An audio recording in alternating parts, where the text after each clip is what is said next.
রেজাউল করিম রানী, আমি আপনার কাছ থেকে শুনতে চাই, আমরা আসলে ইতিহাস যে ক্ষমতা কাঠামোর সাথে কানেক্টেড সে বিষয়টা নিয়ে কথা বলছিলাম।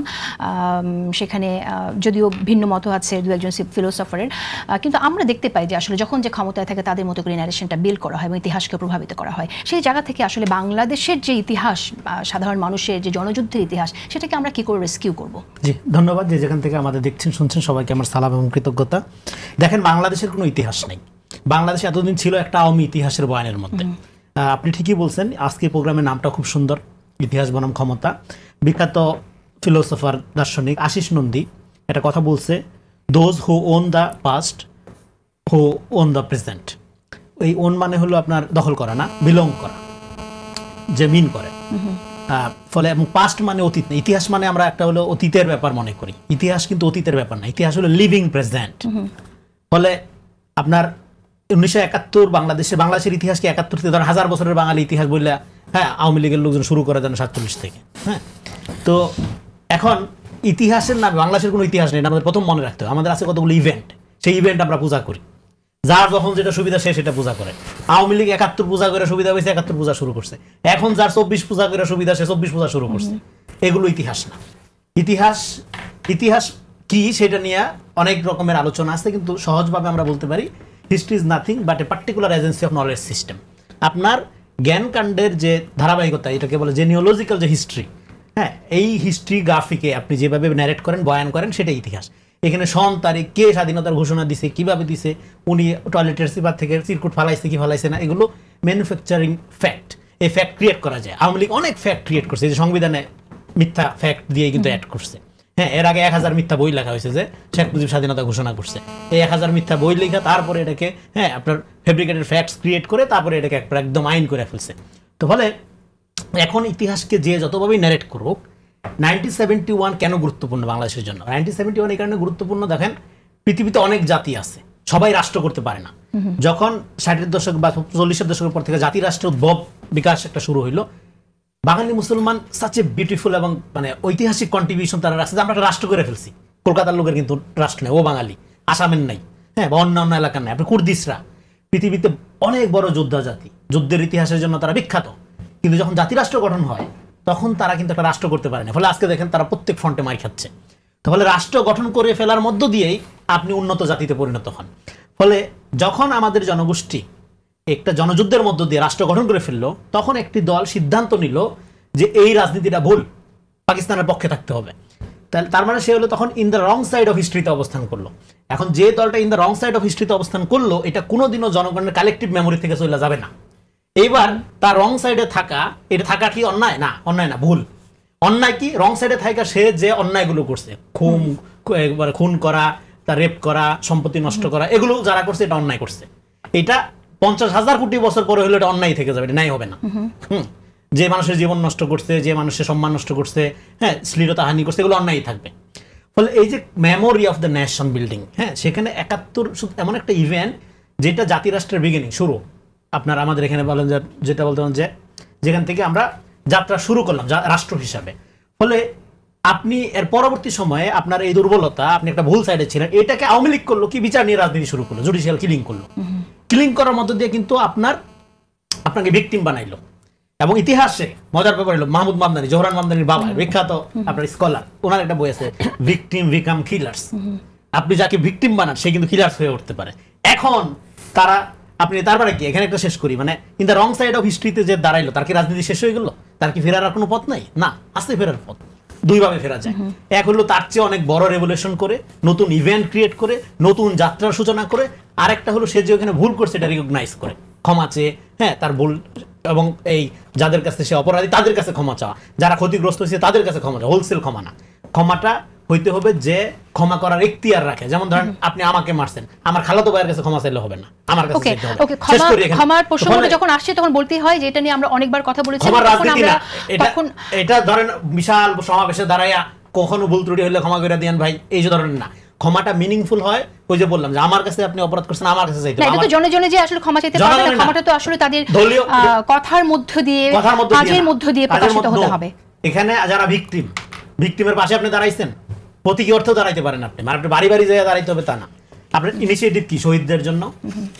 যারা ভিকটিম হয়েছে তাদের জন্য আপনার তো একটা ক্ষতিপূরণ ডিক্লেয়ার করতে হবে, যে ক্ষমাটা মিনিংফুল হবে, নাহলে ক্ষমাটা রেটরিক্স হবে, পলিটিক্স অফ ফরগিভনেস বলে এটাকে, ক্ষমার রাজনীতি হয়ে যায়।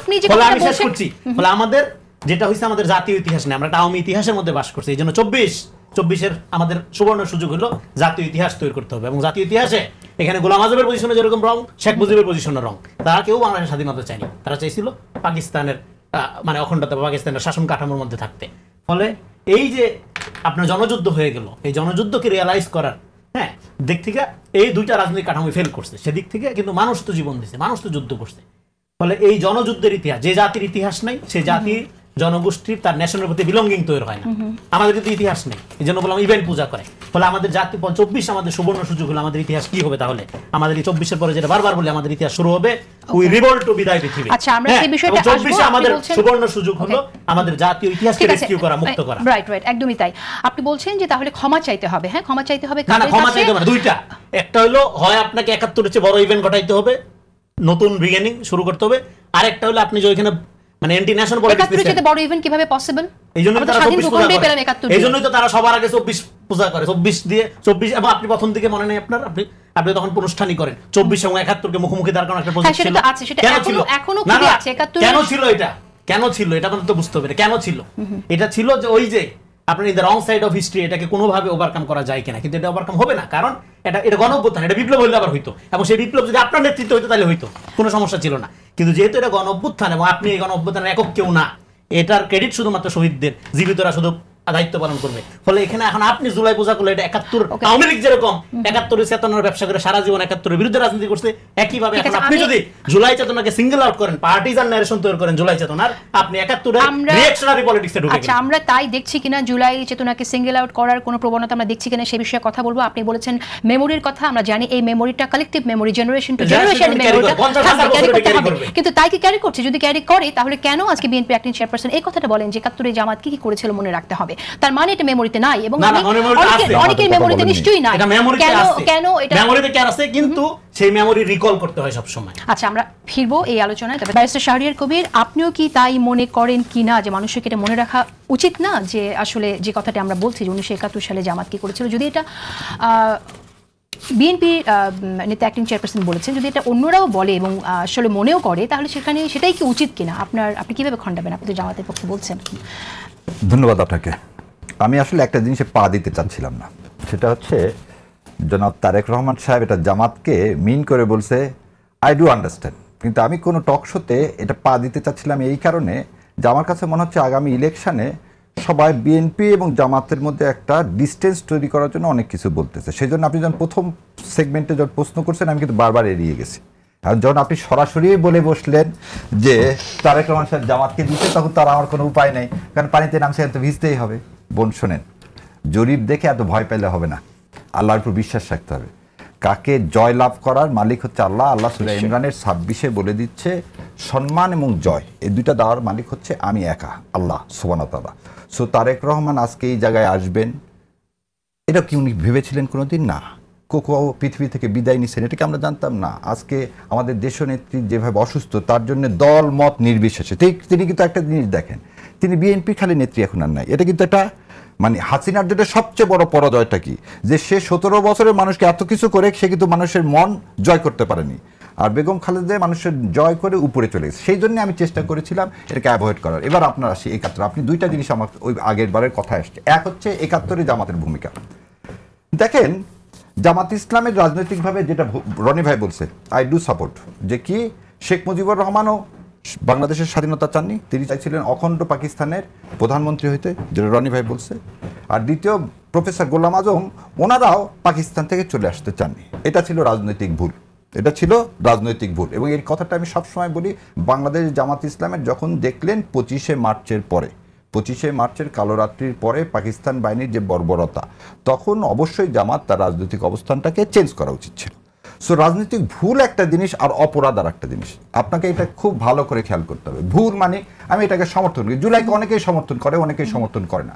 ধরে নেন একটা লোক জুলাইকে সমর্থন করলো না, কিন্তু সে কি রাস্তায় নেমে তার সন্তানদেরকে বা কাউকে পানি খাওয়ায়নি? এটা কি তার কি অন্যায় না?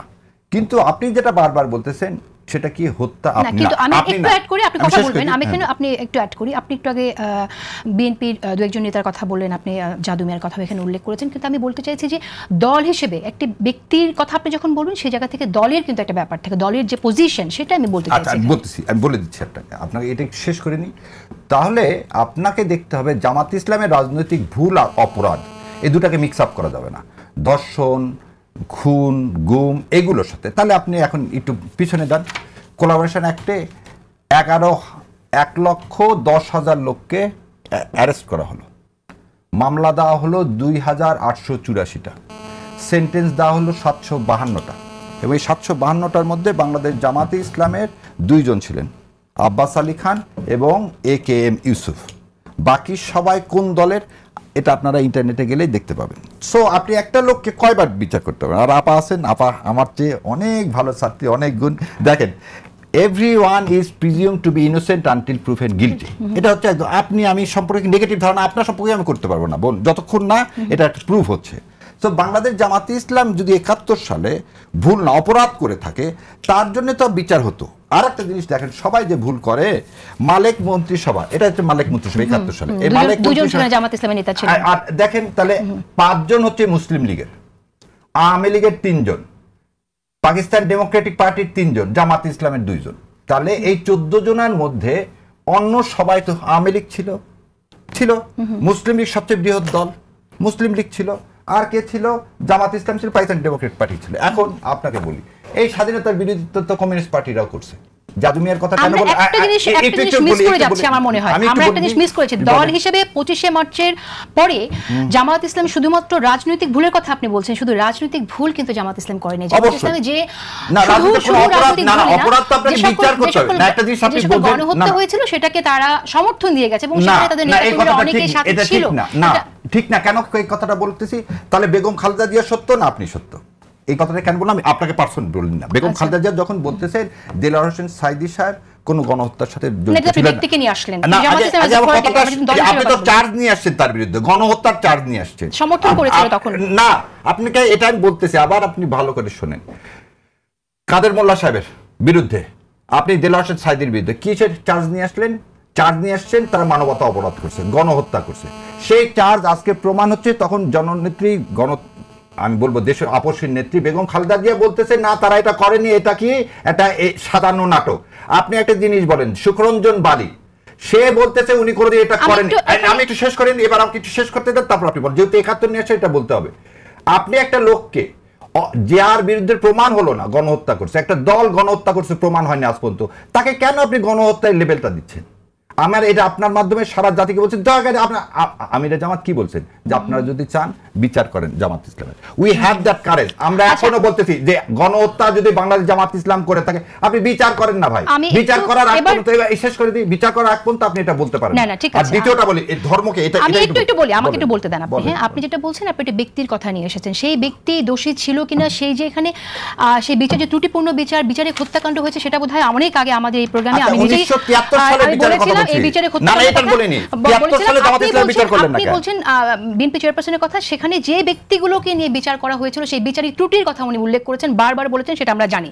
কিন্তু আমি আজকে যে প্রসঙ্গটি নিয়ে এসেছি, সেখানে বিএনপি ভারপ্রাপ্ত চেয়ারপারসন তারেক রহমান তিনি বলেছেন, কেউ বলে যে একবার দেখুন না জামাত, তাদের তো দেশের মানুষ 1971 সালে দেখেছে, তারা লাখ লাখ মানুষকে শুধু হত্যাই করেনি, তাদের সহকর্মীরা কিভাবে মা বোনদের ইজ্জত পর্যন্ত লুট করেছিল, এই কথাটি আমাদের মনে রাখতে হবে। এটা তারেক জিয়া রহমান সাহেব শুনেন, প্যানিকড হয়ে জরিপের ফলাফলে যখন দেখতেছে জামাত ইসলাম ভালো করতেছে, আপনি একটা জিনিস বলি, অনেক সময় প্যানিকড হয়ে মানুষ অনেক কথা বলে, এবং আপা প্রথমে যে কথাটা বলছে সেজন্য বলছে আমি পা দিতে চাচ্ছি না, বারবার আপনার এখানে বলতেছি। কোলাবোরেশন অ্যাক্টে তো 1973 সালে আপনি বিচার করছেন, জামাত ইসলামের বিচার করছেন না? জামাত ইসলাম দল হিসাবে তাহলে কি মানবাধিকার যদি করে থাকতো, তাহলে সেই রায় কোথায়? সে রায় বদরুদ্দিন ওমররা বলতেছেন, যেখানে আপনি যে একটু আগে বললেন, আপনি বলতে ভুলে গেছেন, জাদুমিয়ার যে মার্কা ন্যাপের ধানের শীষ, সেটা কিন্তু বিএনপির মার্কা। আপনি এটা ভুলে যাচ্ছেন কেমন করে? আপনি তো অন করলেন যে লোকটা পাকিস্তান বিভক্তির বিরোধিতা করলো, তার যে মার্কা বিএনপির আজকে ধানের শীষের মার্কা হচ্ছে জাদুমিয়ার মার্কা। এটা ভাসানীর মার্কা। তখন জাদুমিয়া সেক্রেটারি ছিল, ভাসানীর দল। জাদুমিয়া কিনা 78 সালে সেক্রেটারি, তো দলের প্রধান চলে আসলো বিএনপির মধ্যে, বিলীন হয়ে গেল, তাই না? আমাকে শেষ করে দেন। তাহলে যখন এই দলের মার্কাটাও হয়ে গেল ভাসানী ন্যাপের মার্কা, ভাসানী না বিলীন হয়ে গেল, এখানে মুসলিম লীগ বিলীন হয়ে গেল। একটু আগে দেখালাম 5 জন ছিল মুসলিম লীগের মন্ত্রী। তাহলে আপনি যদি বিচার করেন তাহলে আপনার বিএনপিও বিচার করতে হবে। তাহলে আপনি একই পাল্লা থেকে, আমি একই জায়গা থেকে আমি এক জায়গায় বলবো যে জামাত ইসলাম রাজাকার, ওদিকে আমি আমার ডান হাতের নিচে এক গাদা রাজাকার নিয়ে থাকবো, এটা কি দ্বিচারিতা হয়ে যাবে না? সেই জন্য এবং আরেকটা জিনিস বল, ধর্ম নিয়ে ব্যবসা, এই কথাটা খুবই আমি আপনি যেহেতু অনেক সময় নিয়ে ফেলেছেন, আমার